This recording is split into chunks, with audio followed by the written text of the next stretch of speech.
It's Divas That Care Radio. Stories, strategies, and ideas to inspire positive change. Welcome to Divas That Care, a network of women committed to making our world a better place for everyone. This is a global movement for women, by women, engaged in a collaborative effort to create a better world for future generations.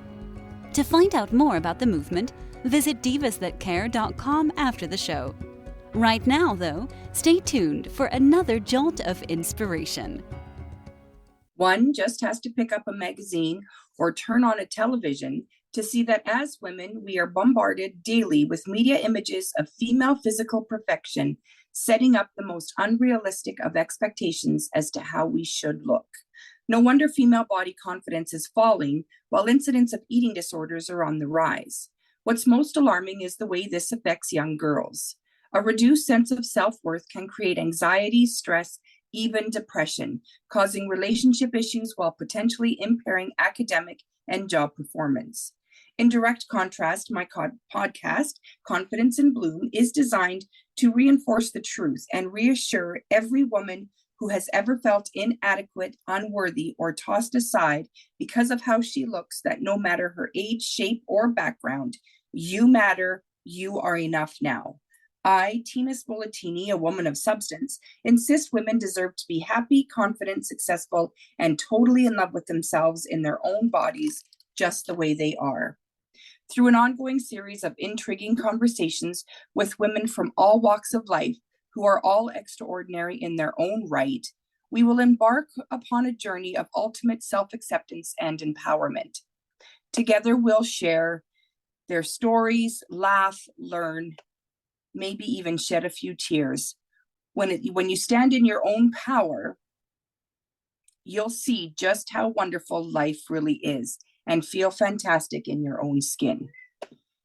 Today, I have Diana Konkoff Morgan on the show. Diana is a marketing strategist, international best-selling published author, international speaker, and is a successful serial entrepreneur for over 30 years of experience, including building 2 successful businesses using the strategies that she teaches her clients. Diana helps coaches, change makers, and thought leaders, and other entrepreneurs who rely largely on relationships and referrals to gain new clients. The Whole Heart Marketing strategy is designed to increase connections and convert them into referrals and clients who tried and tested strategies. Diana has passionately helped thousands of entrepreneurs grow their businesses, specializing in training on how to master the art of online communication, networking, and client attraction. Hi, Diana, welcome. Thank you. Thanks, Tina. So today we're going to talk about social media. What can you tell us about having confidence on social media? Okay. What I can tell you is that you should do it even if you don't have confidence. That's the first thing. And what I have found for myself is that, as you know, I feel like my story is going from invisible to visible to thriving. And what I realized is that the motivation to get my message out and to make a bigger impact has moved me through a lot of my lack of confidence. And I think for all of us, we reach a point where we realize that it's really just us. I like what happened for me was as I started posting things, people would start thanking me.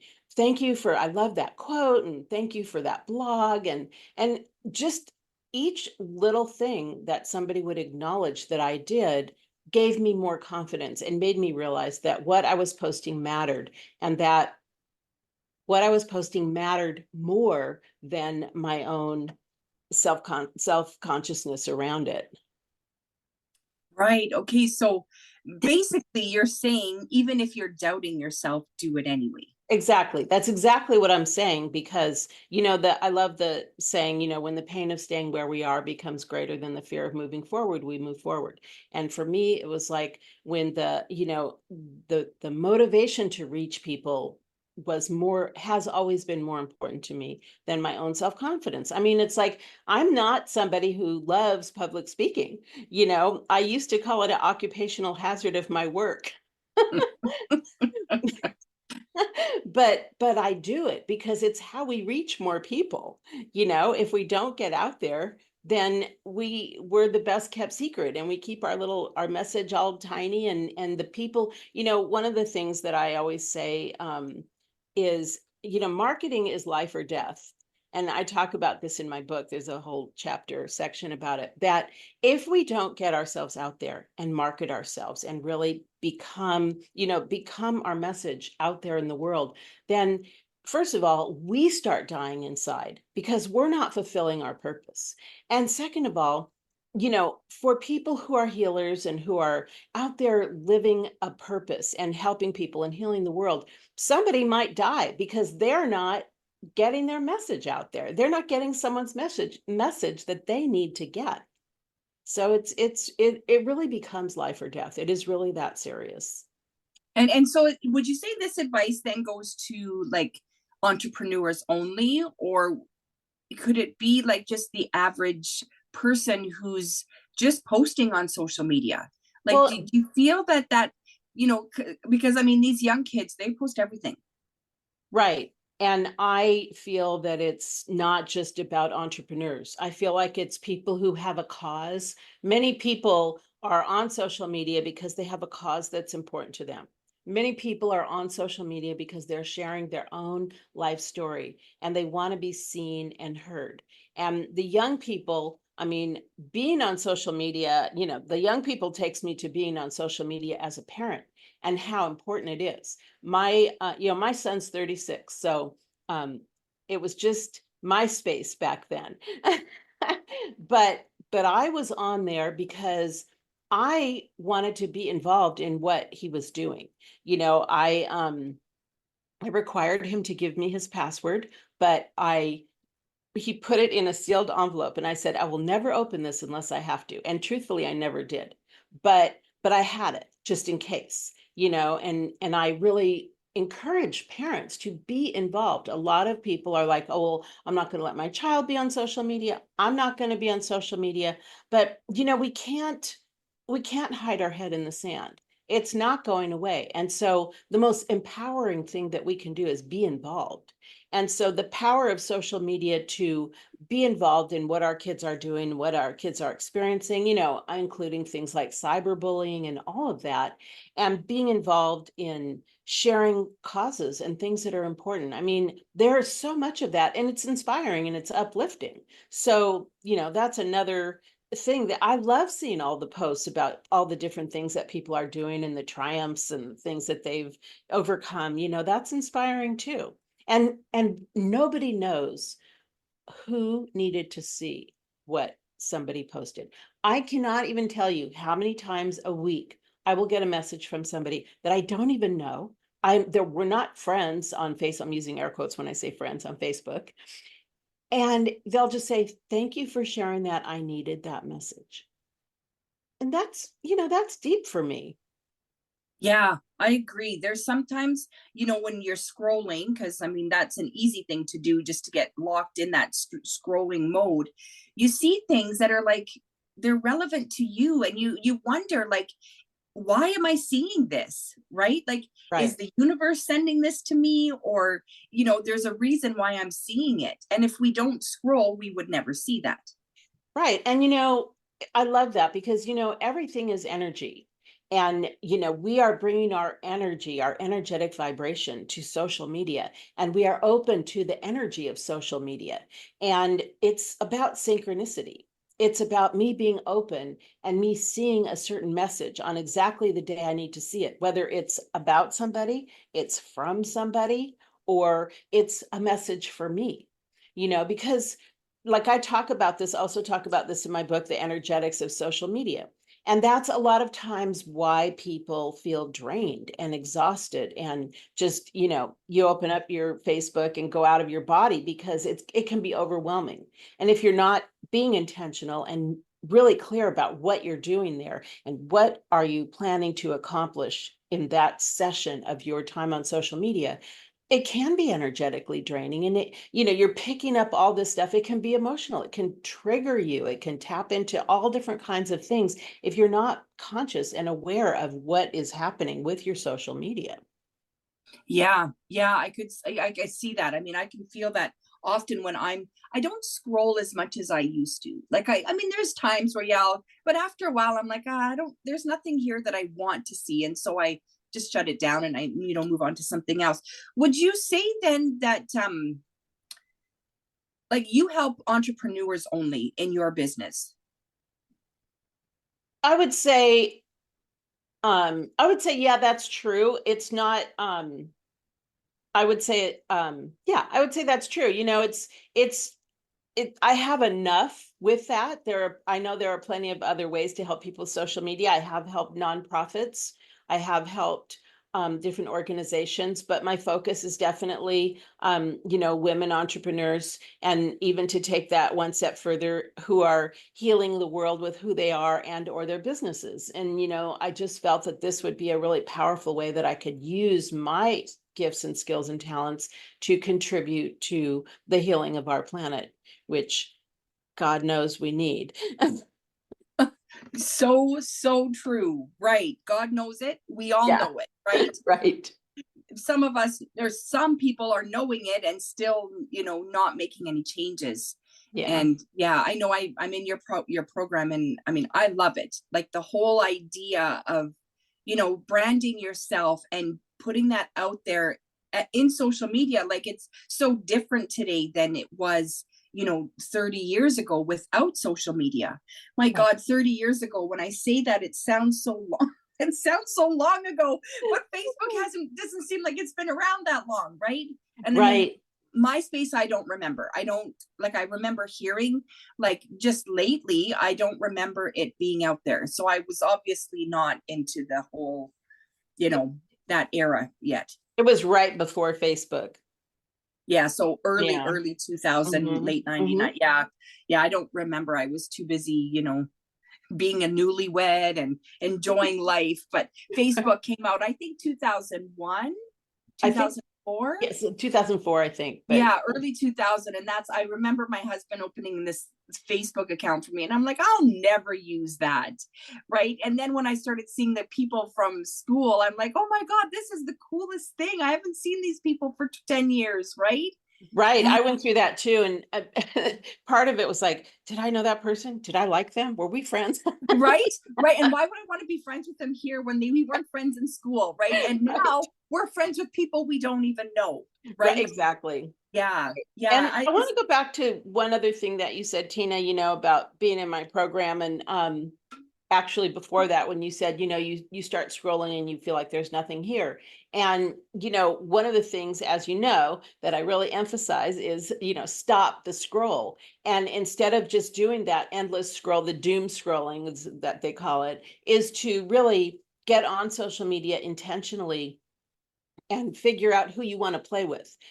Go to the people that you want to be, I like to say playing, because I like the energetic feeling of that. So go to the people who you want to play with on social media and see what they're doing and what's new in their lives and what can you share and how can you lift them up and how can you support them, instead of that scrolling where you're just scrolling through your feed, looking at ridiculous, irrelevant ads, and I call it and people's blah, blah, it's like, go intentionally and play with who you want to play with. Like, my thing, pick 5 people a week and play with those people.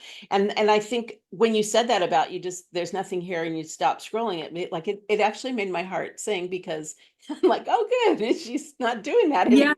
Yeah, no, and I'm not. Like I try to do the playing part, right? Because I mean, there's people on there that I really don't know, and I want to get to know them. Right, for any reason. Right. Excuse me, not necessarily just for business, but why did we agree to be friends? Let's get to know each other a little bit. Right, is there something that you need to hear from me, or can you help me with something? It doesn't necessarily have to be business related, right? But you might have a message, like you said, that I need to hear. Right, and so that's kind of where I'm going now. What kind of advice would you give to someone who's just starting a business and, trying to get their business out on Facebook? Well, and I think the most important thing to start with is thinking about, who is my ideal client? That's the very first thing you want to think about. Who am I talking to when I'm going to be on Facebook talking about my business? There's who am I on social, and when I'm saying Facebook, as you know, I'm talking about all social media, because Yeah, Facebook is just the mothership, but it's whatever platform you're on. But it's, first of all, who am I and how do I want to brand myself? How do I want people to get to know me on social media? So there's my sort of my personal, what's important to me on a personal core message level. And then there's like, who am I on the bigger universal level? So that's the first thing.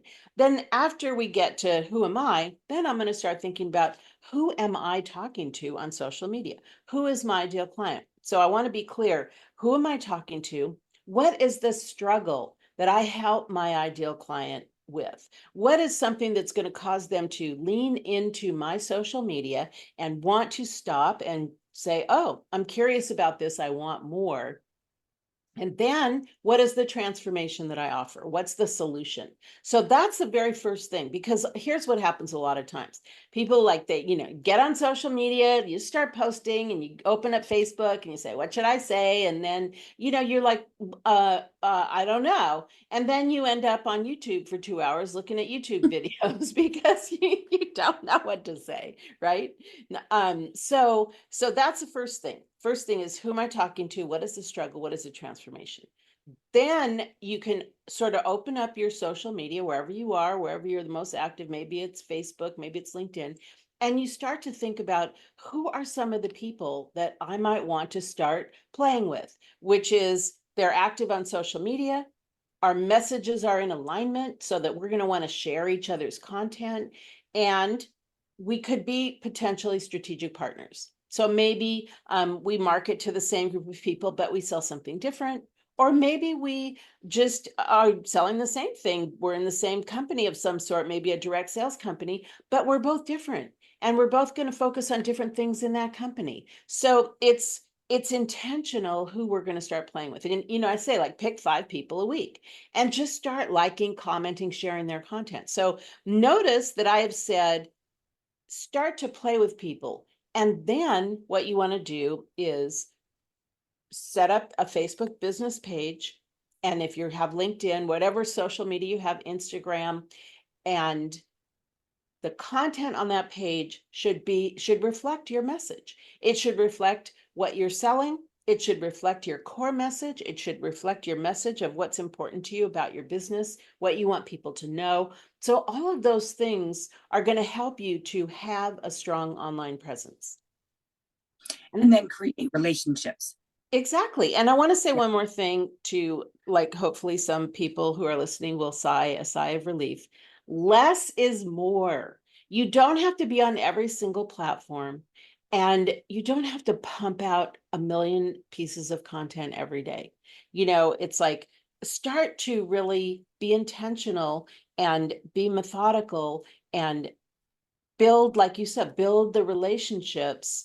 And you're going to find that your social media is going to start to expand exponentially by doing that. And you don't have to in fact, it doesn't even benefit you anymore to just pump out so much content all the time without building the relationships and having that, what I call the free organic reach, which is through your personal profile. It's through your Facebook personal profile. It's through your LinkedIn personal profile.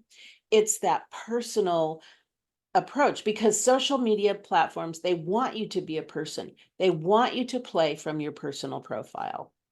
Yeah, they don't want to charge you for the business. Right. Yeah, exactly. Now, maybe you could tell our listeners the real difference between Facebook pages and LinkedIn. Okay, between Facebook pages. Yeah, how you can have your Facebook profile, but you can have all these pages, okay, which is basically like your business page. And then there's LinkedIn, which is, sort of aimed more at business type social media. Sure. Yeah. Okay, so with Facebook, you have your personal profile, and that's where you want to spend at least half of your time. liking, commenting, sharing from your personal profile on Facebook. Then you have a business page. And your business page is sort of like on Facebook, it's like your Facebook website. You want to have content on there that reflects your business and your mission and all of that. And you want to post regularly, but it's really more like so people can come check you out and see what your business is about. You can post some business on your personal profile, but mostly you want to post your personal and I call it personal business. You want to post, your passion for your business on your personal Facebook. And then on your business page, you're going to post your business.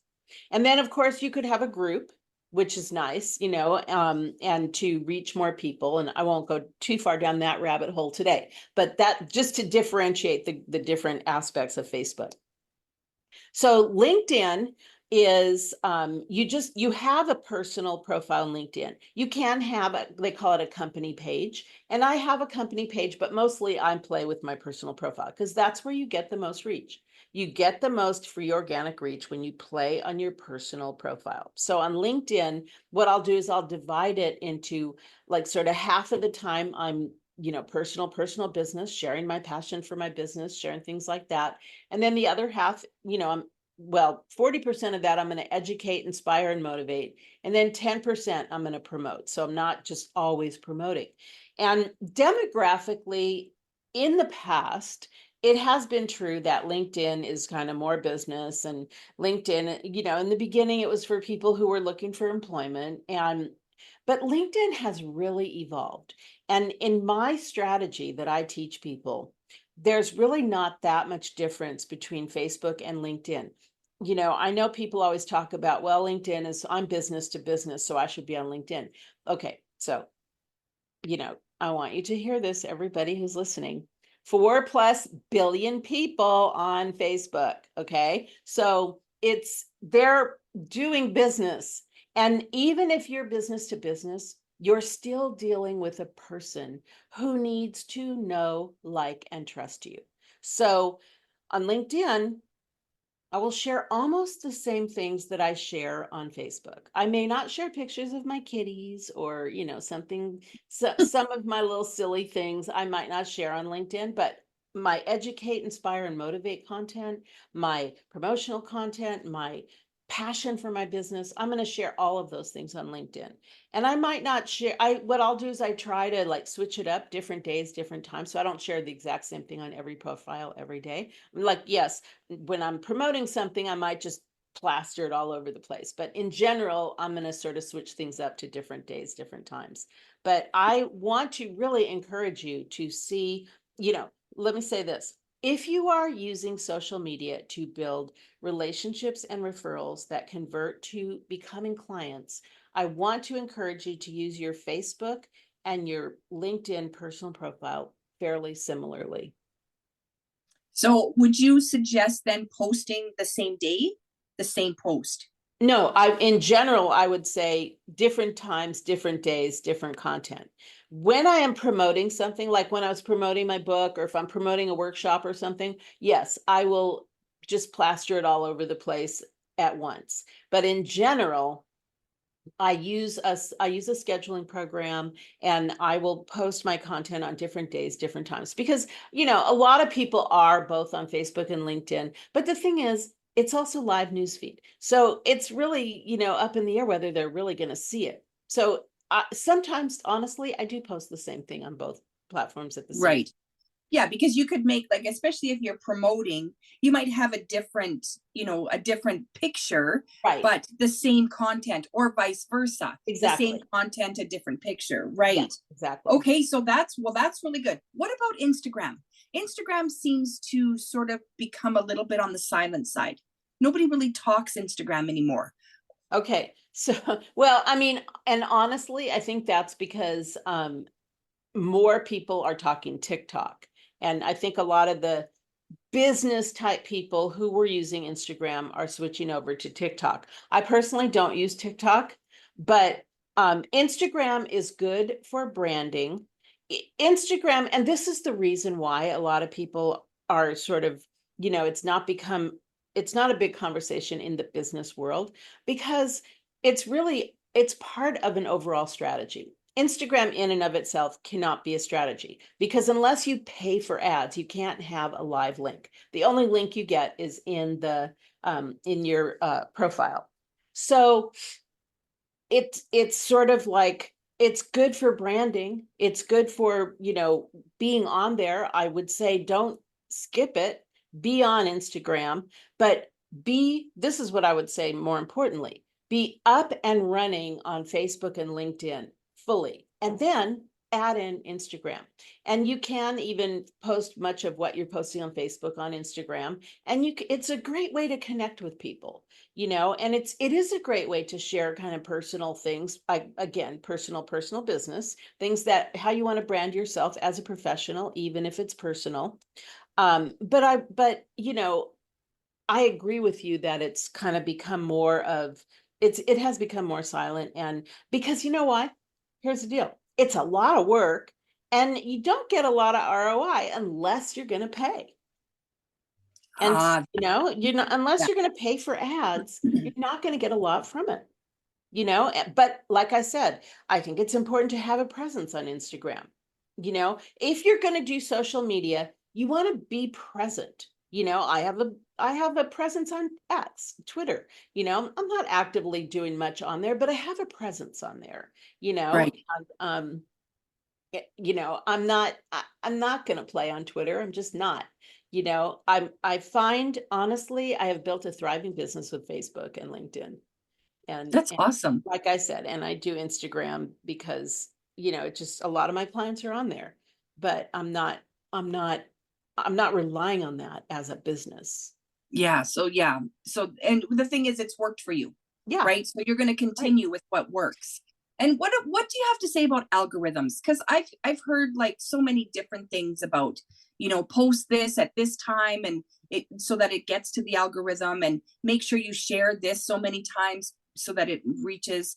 How does that really work, or does it Okay. really change? So honestly, the algorithms in terms of free organic reach, there's sort of a lot of misconceptions about the algorithms in terms of free organic reach. And the algorithms are very true when you are doing paid ads, and they're very, you know, relevant. But when you're doing free organic reach, I wouldn't necessarily go to the algorithms as much as I would say, you know, if you are, again, I'm going to go back to the beginning. Facebook wants you to be a person. So if you are being a person, if you're liking, commenting, and sharing, this is where my social media success formula came from, which is 50% of the time, if you are liking, commenting, sharing, connecting, and engaging, then if you share, you know, educational content and you share a little promotional stuff, you're going to be fine. But if all you're doing is sharing promotional content with links that are taking people off of Facebook to wherever, your website, you know, Facebook is going to ding you. They're going to what is called shadow ban you, where they hide your post. And then you don't even know it. You just see that there's zero reach. And then they will, you know, they'll shut you down. Because why? They want to make money. They want you to pay for those posts. They want you to pay for the reach on your business page. So you could play the algorithm game. Like I play the relationship game instead of the algorithm game. And you know, if whoever's listening to this, I'm going to tell you, if you do this, pick 5 people a week and play with 5 people a week, and you start to build that, and a few people will play, a few people won't, 5 people more, you start to do that, and you're really liking, commenting, sharing, and connecting with people, you're going to see your social media reach exponentially and increase exponentially. And that's, so you don't have to play the algorithm game, because you're playing the relationship game. And, you know, I want to share something. So as you know, I just launched my book, and, you know, over the course of the last number of years, I have been building these relationships. I'm in 5 or 6 different groups. I'm active in those groups. I don't do drive-by promoting. I'm active in those groups, which means I liking, commenting, sharing, and caring, you know, not just phoning it in. So now I have my big promotion. I did my Amazon bestseller promotion on Monday and Tuesday of last week. On my personal profile, free organic reach, did not pay a penny, got almost 6,000 free organic reach on those, and it's still going. And I got almost 3,000 people engaged in my social media on my personal profile, free organic reach. I have screenshots, because of the strategy that I teach. And, does it take Wow. more? Exactly. Thank you. I mean, and does it take more time? Yes, but is it worth it? For me, a client could be anywhere from $3,000 to $5,000. So yes, it's worth it. And that's what each person has to decide for themselves. Is it worth it for me to spend time on Facebook growing my free organic reach online presence or not? And that's the thing that each person has to ask, because I know there are people that are listening to this right now going, an hour a day, Diana, are you kidding me? I have better things to do with my time. And that may be true if you're not really using social media in this way.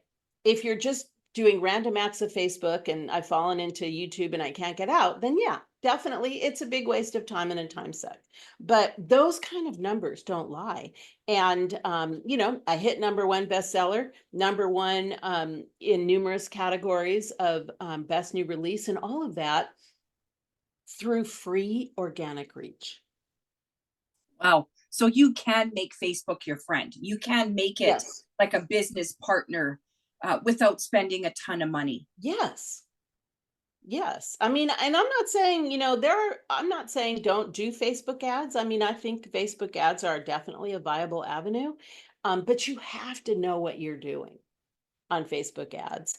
And if you don't do the free organic reach, your Facebook ads are not going to get as good of a result. If you're doing your free organic reach, if you're doing your user generated content, that's you building your following, then your Facebook ads will just increase that exponentially. Wow. You make it sound so easy, but we all know that nothing is easy, right? Like when it comes to Correct. business, it takes a lot of work, a lot of planning, and a lot of like sitting back and watching, right? Like you can't just go on Facebook and say, okay, I'm here. I'm going to start with this. You kind of have to watch and see what your friends are doing, right? Well, maybe. If your friends are okay, so I agree that there's observation is valuable, but what I would say is you want to see what your friends are doing who are actually doing it right.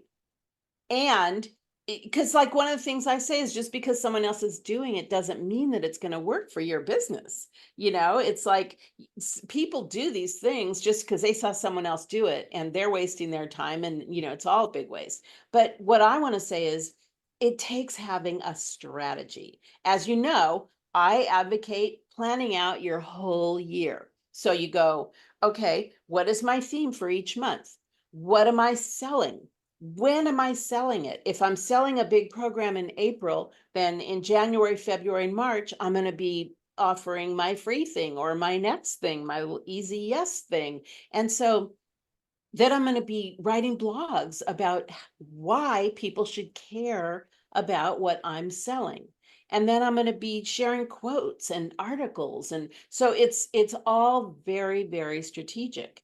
And once you really get what you're doing and you really clear about what you're selling, I mean, you can do kind of what I call like a rinse and repeat. You could have a 3-4 month segments where you rinse and repeat each 4 months.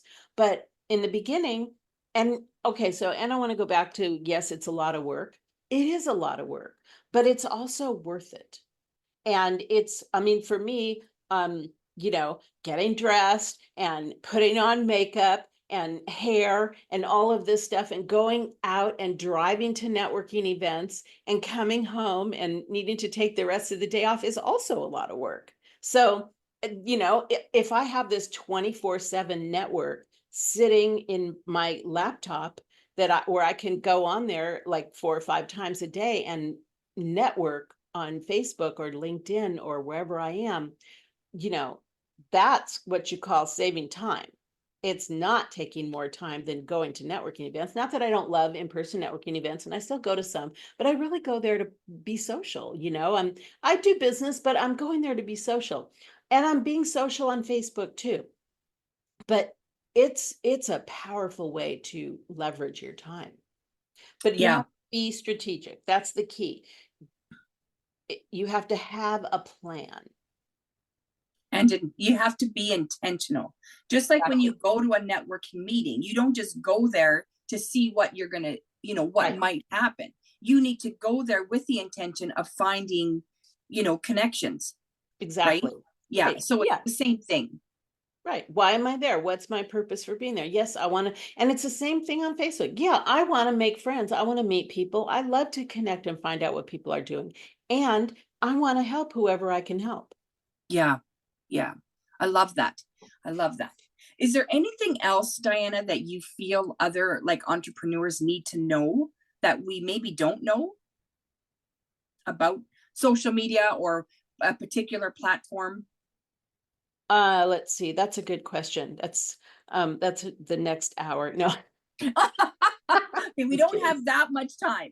Just kidding. I think the most important thing is to really understand that when you're on Facebook or LinkedIn, wherever you are, that it is really the same as if you were in a networking event in person. So energetically, you are bringing your positivity, your intention, you're wanting people to experience you the same as if they met you in person. Okay. And so you want to put your best foot forward. You want to really bring yourself authentically to your social media. You want to think about how much you're going to rant. How much are you going to, talk about politics or things that are activating? You want to stay on brand, and you want to focus on your primary purpose for being on social media, so that everything you do, like I say, you want to stay in your lane. So everything you do is a reflection of your message, your core message, your business message. And because when you start to go off track, and it's tempting these days to start ranting about things, but then you're taking people away from your core message, and you're taking people away from what you're really there for. And so what I want to do is I want to encourage you, like, don't be fake, don't be Pollyanna, don't be like, bury your head in the sand, but take the high road, choose the high road, and share in a way that inspires people, as opposed to the rant and the venting. Like, I'm going to be honest, I have a little group of people, mostly it's text and maybe a messenger, where I'll share my rants, but on my overall social media, I want to inspire people. I want to inspire people I want to bring hope. And that's my biggest core message. And I want to encourage you to think about, what is your biggest core message? How can you change and heal and transform the world instead of being part of the problem and the negativity? Yeah, I love that. I love that because I think a lot of people use it for ranting and complaining. Yeah. And that's like unnecessary. We all know what's happening. Yeah, We don't need any more of that. We can Yeah. watch the news, Yeah. We And want God knows the solution. news is not where we want to be. No, we want solution. We want hope. We want inspiration. Yeah. At least we can find it somewhere. Oh my goodness. I love this. Thank you so much, Diana. Is there anything else you would like to share? I would love to share. Can I share about my book? Absolutely, please. Okay. So I just published my book last week. It's called The Whole Heart Social Media Success Formula: What to Say, Where to Play, and How to Win. Intentional Social Media for Purpose-Driven Entrepreneurs. And this book, it's, first of all, it has my story of going from invisible to visible to thriving. So it has my process of how I pushed myself to become more visible, to get my message out. And then it's also really concrete, evergreen, which means evergreen means it's not time sensitive. These strategies that I'm teaching are going to be good on all platforms throughout the course of social media's existence. And these strategies are powerful. And this book is going, reading this book and doing the exercises and different things in this book is really going to change your social media experience and hopefully cause you to really embrace, love, and be successful with social media. And it's on Amazon, and they can get it there. It's going to be 99 cents until after, like, for the next few weeks. So get it on Kindle for 99 cents, and then there's a paperback. So yeah. Oh, I love it. I'm so excited for you. Congratulations. Thank you so much. Thank you. Yeah, I think I hope I ordered it. I sure hope I ordered it. Well, if I didn't, I'm going to go check. If I didn't, check. I'll just get my second copy. Okay, there you I'm go. going to do that this afternoon for sure. Yeah. Thank you so much for joining me today, Diana. You're welcome. It's my pleasure. Always, Tina. Confidence in Bloom is a celebration of self-love, a confirmation that even though you may not look like a screen star or a supermodel, they don't even look like that. You are an amazing, desirable, brilliant, gorgeous, talented woman. We offer unconditional love to our partners, our children, our extended family, even our pets. It's high time we got out of our own way and learned to unconditionally love ourselves. In Full Bloom Styling and Coaching offers an online course combined with one-to-one coaching in confidence building, personal branding, and creating a signature fashion look. Chic definitely does come in every shape. So if you want something to believe in, start with yourself. If you'd like to be a guest here on Confidence in Bloom, contact me through Instagram at InFullBloomStyling or by email at tina@InFullBloomStyling.com or through the Divas That Care website. Thanks for listening. This show was brought to you by Divas That Care. Connect with us on Facebook, on Instagram, and of course on divasthatcare.com, where you can subscribe to our newsletter so you don't miss a thing.